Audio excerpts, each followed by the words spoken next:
You would never walk up to a stranger and hand them $600 cash. No reason. Just, here you go. Keep it. But there's a pretty good chance you've done exactly that this year, just spread across 12 months so your brain never noticed. And the wild part? It's not a scam. It's not fraud. You signed up for it. You agreed to it. You might even think you're using it. There's a glitch in your brain that makes you incredibly good at feeling small purchases and almost completely blind to big ones. And by the end of this video, you're going to see it working in real time on your own life. Here's the thing I want you to hold on to as we go. The problem isn't that you spend money. The problem is that your brain has two completely different accounting systems, one that's extremely accurate and one that's basically broken. And every company that charges you monthly knows exactly which one they're targeting. We're going to get into how that works, how much it's actually costing you, the psychological traps keeping you locked in, and most importantly, a practical system you can run this week to take back control. Not just a reframe, an actual process. But first, let's talk about coffee. You buy a $5 coffee. You feel it. Maybe you justify it. I need this, long day, whatever. Maybe you feel a little guilty, but you register it. It hits your mental ledger. Your brain logs it as a transaction and moves on. Now, you signed up for a streaming service 14 months ago for $15.99 a month. When's the last time you felt that? When's the last time you thought, should I really be spending this? Probably never. It just goes silently every month without asking. That's not an accident. That's a feature. There's a concept in behavioral economics called the pain of paying. When you hand over cash or even tap your card, your brain activates something close to actual physical discomfort.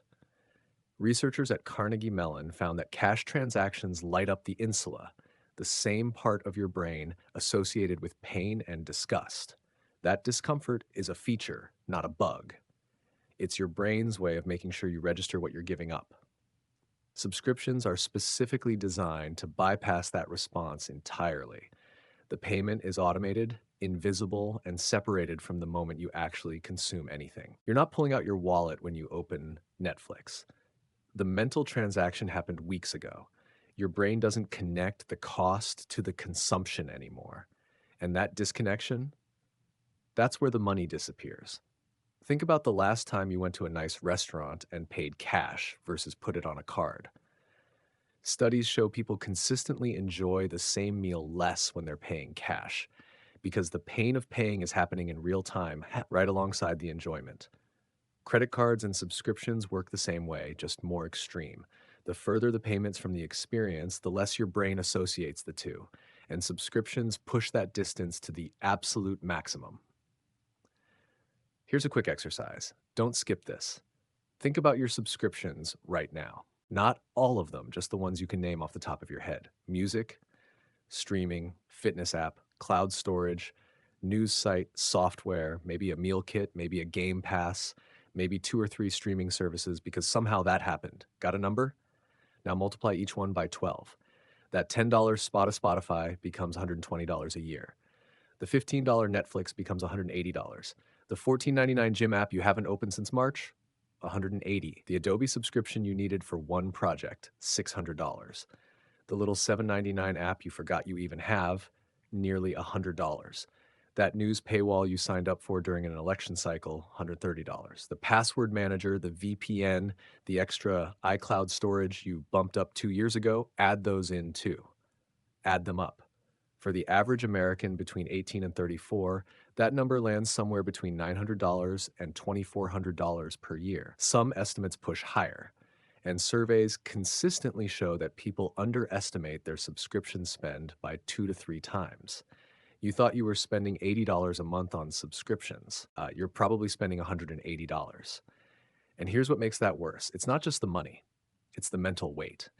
Every subscription you own is a small open loop in your brain, a tiny background process running constantly. Did I use that this month? Should I cancel it?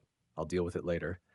Multiply that by 15 services, and you've got a low-grade financial anxiety that never fully goes away, even when you're not thinking about it directly. That gap between what you think you're spending and what you're actually spending, that's the subscription blindness. And it's not because you're bad with money, it's because you're human and your brain was not built for this billing model. So, why does this happen? Let's get into the actual mechanism because once you see it, you can't unsee it. There are a few concepts layered on top of each other here. The first is called hedonic adaptation. When something is new, your brain assigns it significance. The first month you had that streaming service, you were excited. You watched stuff, you thought about it, the cost felt connected to the experience. But over time, your brain deprioritizes familiar things. It stops logging them as events. The $15.99 charge stops feeling like a decision and starts feeling like the electricity bill. Just part of the background. Neutral, unquestioned. The second is what researchers call transaction decoupling. The moment of payment and the moment of enjoyment get separated in time. When you sit down to watch TV, your brain doesn't flash, this is costing you money right now. The charge already happened. So consumption feels free. And when the charge does happen, silently in the background, there's no associated experience to justify it. So your brain barely flags it. Now combine those two and add a third, the sunk cost nudge. Once you're subscribed, canceling feels like losing something you already paid for, even if you're not using it, even if you've had it for 10 months and opened it 4 times. Canceling feels like an admission that you wasted money. So you keep paying to avoid that feeling, which means you just keep wasting money. The emotional math says don't lose what you have. The actual math says you're hemorrhaging cash to avoid a feeling that would last about 30 seconds. And then there's a fourth layer that almost nobody talks about: identity attachment. Some subscriptions aren't really about the service, they're about who you think you are. You have the New Yorker subscription because you're the kind of person who reads the New Yorker. You have the premium fitness app because you're someone who takes their health seriously. You have the language learning app because you're definitely going to finish learning Spanish this year. Canceling those doesn't just feel like losing money. It feels like letting go of a version of yourself. And that is a much harder thing to do. The companies know all of this, every single layer of it. This isn't a conspiracy, it's a business model. It's why free trials require a credit card. It's why cancellation flows are buried 5 menus deep and require you to speak to a retention specialist who's trained to talk you out of it. It's why they send you a "we miss you" email with a discounted offer the moment you cancel. It's why they charge monthly instead of annually by default, even when the annual rate is cheaper, because a smaller number feels like less commitment, even when it adds up to more. They are very, very good at this, which means you need a system, not willpower. A system. Here's the reframe that changes how you look at every subscription you own. Stop thinking about subscriptions in monthly terms. Your brain can't process $15.99 accurately. It's too small to feel real. It registers as roughly zero, which is exactly what the companies want. So start converting everything into annual cost and ask yourself one question. Would I pay this as a lump sum right now today? Would you walk into a store and hand over $192 for another year of a fitness app you use twice a month? Probably not. Would you pay $600 upfront for software you open 3 times? No chance. But that's exactly what you're doing, just packaged in a way that your brain never registers as a single decision. This also works in reverse for things you actually use. If you pay $15 a month for something that saves you 2 hours a week, the annual cost is $180 for roughly 100 hours of time saved. That might genuinely be worth it. If you pay $10 a month for a tool you use every single day for work, that's $120 a year. Probably a no-brainer. The goal isn't to cancel everything. The goal is to make conscious decisions instead of unconscious ones. There's a useful concept here called the value per use test. Take the annual cost of a subscription and divide it by how many times you actually used it in the last 30 days, multiplied by 12. So if you pay $120 a year for something you used 5 times last month, that's $2 per use. If you pay $180 a year for something you used once last month, that's $15 per use. Suddenly, $15.99 a month looks very different depending on whether you're getting $1.33 of value per interaction or $15.